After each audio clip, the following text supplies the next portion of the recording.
welcome. My name is Miss Christina. I am one of the children's librarians with Wallingford Public Library, and I am so excited for you to join me with our STEAM story time at home, Astronomy, where today we are going to discuss all things space. Let's just go ahead and get started. My book for you is called Earthrise, Apollo 8 and the Photo That Changed the World. This was written by James Gladstone and illustrated by Christy Lundy. Now, this book is a part of our narrative nonfiction collection, which means that it is a true book, but told in a picture book fashion. So the facts are true, but it's like a picture book. It's like the best of both worlds, really. Earthrise. 1968. It was a year of unrest. Many nations were at war. People around the world marched for peace, fairness, freedom. They struggled to find the best way to live together. Amid this conflict rose one shining moment, captured in a photograph, a picture that forever changed the way we saw ourselves in the world.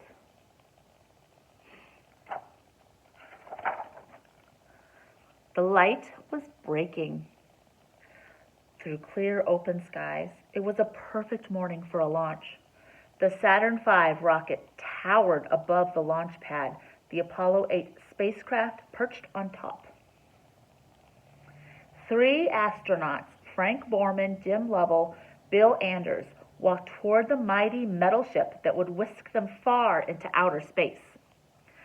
Farther than anyone had gone before, the Apollo 8 crew was going to the moon.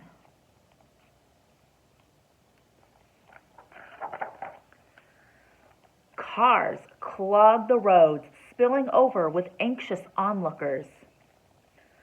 T-minus 15 seconds. Millions of people listened in on radios. They gathered around TVs.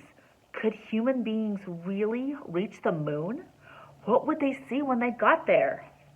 10, 9, 8.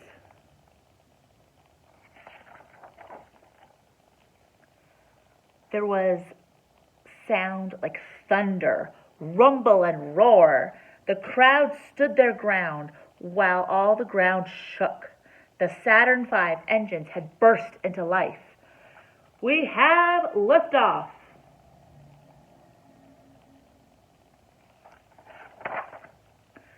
Gracefully, powerfully, the rocket climbed. Higher, faster, out of sight, pushing Apollo 8 into Earth orbit.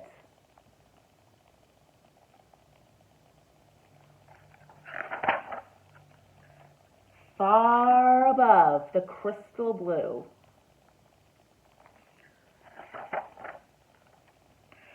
Soon, the time came to break free from Earth orbit.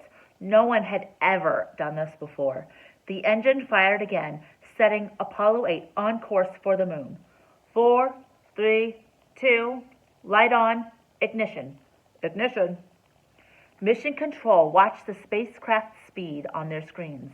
The numbers got bigger as the rocket raced faster. Then, just as planned, the Saturn V engine shut off and broke away from Apollo 8. Now the spacecraft was coasting on a human dream, speeding the crew off to another world.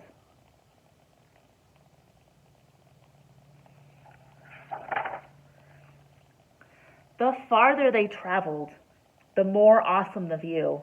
The astronauts saw the whole turning Earth. No countries, no borders, floating in the vastness of space.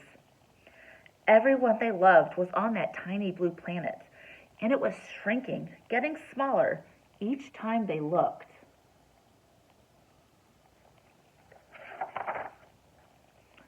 On their third day out, the crew put on a show. They pointed a TV camera toward Earth. The picture, all crackly, black and white, went out around the world. You are looking at yourselves from 180,000 miles out. There she is, floating in space. Everyone who watched was amazed by this mysterious sight. They'd never seen a picture of the planet before.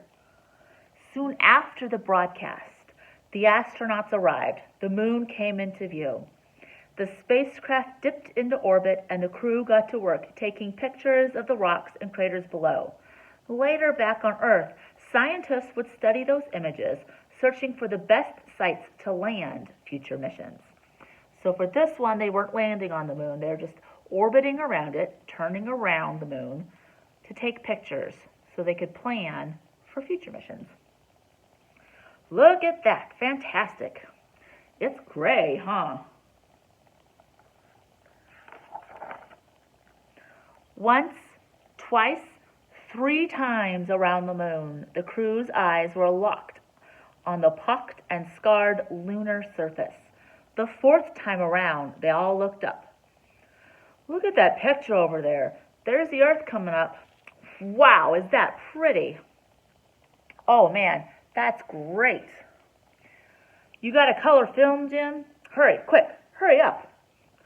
Earth, a soft swirl of color, an oasis of light, was rising above the lifeless rock of the moon. Anders captured what they saw in a photograph.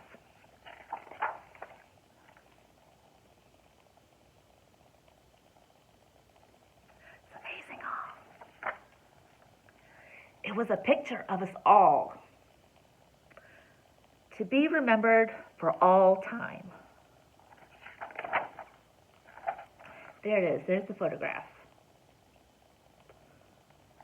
Isn't that amazing? Oh, wow. All right, so for your activities, the first one is about constellations. So that's like where stars are in the sky.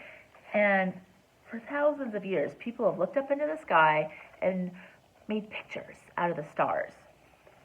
So in your kits, I've included this evening sky map, which I got through the NASA website, which is on skymaps.com, and it's for what we should be able to see in the northern hemisphere in the month of April.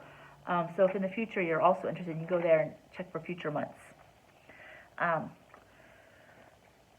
So it's going to show the different constellations that are possible for you to see this month. And your activity is that you've got 3 pieces of blue paper and then some star stickers.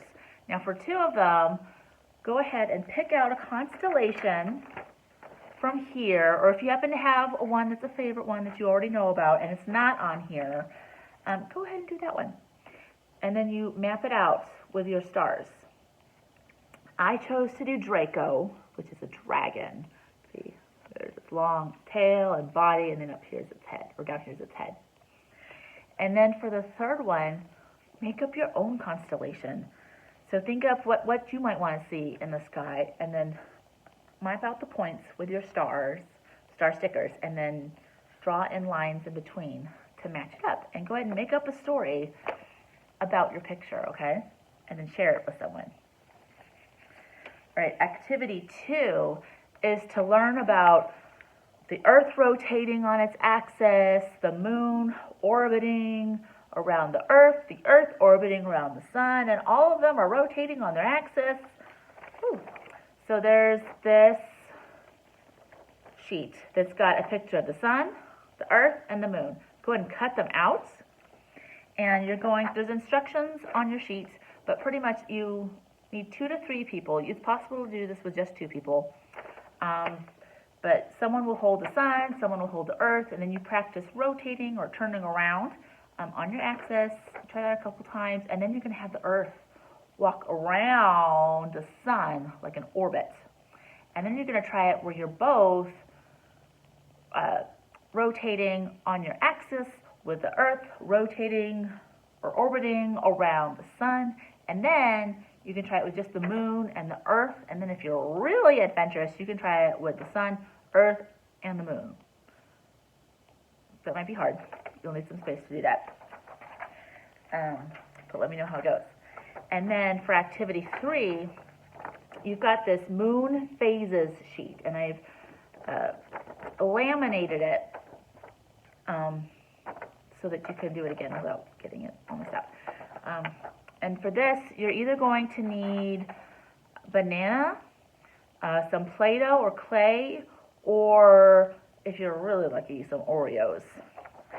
And if you're doing the banana, go ahead and cut them into slices. If you've got the clay, you can go ahead and like lay it out and like stamp out some circles, or you can just use little bits of clay to mold it.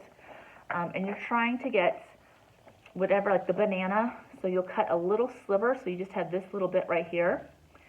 And then on this one, we do half of it, and so on and so on. So you'll have like a full circle for the full moon, and then as you go on with the months and the phases, it starts to disappear again. But it doesn't really disappear. It's just how the sun is reflecting onto the moon, and the Earth kind of blocks it sometimes, which is why it looks like the moon is changing, but it's really not. All right. I hope you have a total blast. I'll blast off doing this. I love your pictures, so if you happen to take some pictures, please share them with me. And all right, I'll see you later, guys. Bye-bye.